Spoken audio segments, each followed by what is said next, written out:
మీరందరూ కూడా ఒక ఆత్మ సంబంధమైన మందిరము, మీరందరూ కూడా దేవాలయములో సజీవ రాళ్ళు,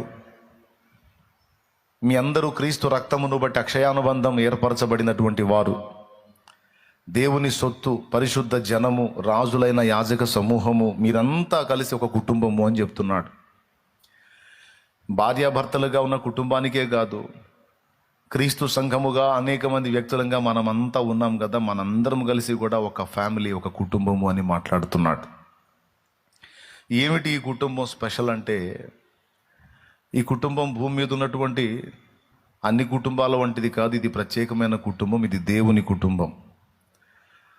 జగత్తు పునాది వేయబడక మునిపే దేవుడు ఏర్పరచుకున్న కుటుంబం, క్రీస్తులో దేవుడు ఎన్నుకున్న కుటుంబం. మీరు విడివిడిగా ఇప్పుడు ఎవరి ఫ్యామిలీల వాళ్ళుగా ఉన్నా మీరందరూ కలిసి ఒక సంఘంగా గ్యాదర్ అవుతున్నట్లే, రేపు నిత్యత్వంలో ప్రవేశించిన తర్వాత మనమంతా కలిసి ఒక శాశ్వతమైన అక్షయమైన కుటుంబంగా పరిగణించబడతాం. మనందరి కుటుంబానికి పెద్ద దేవుడు అవుతాడు. ఆయన మన కుటుంబ పెద్ద, మన కుటుంబ యజమానుడు, మన కుటుంబానికి నాయకుడు, తండ్రి, రాజు అన్ని.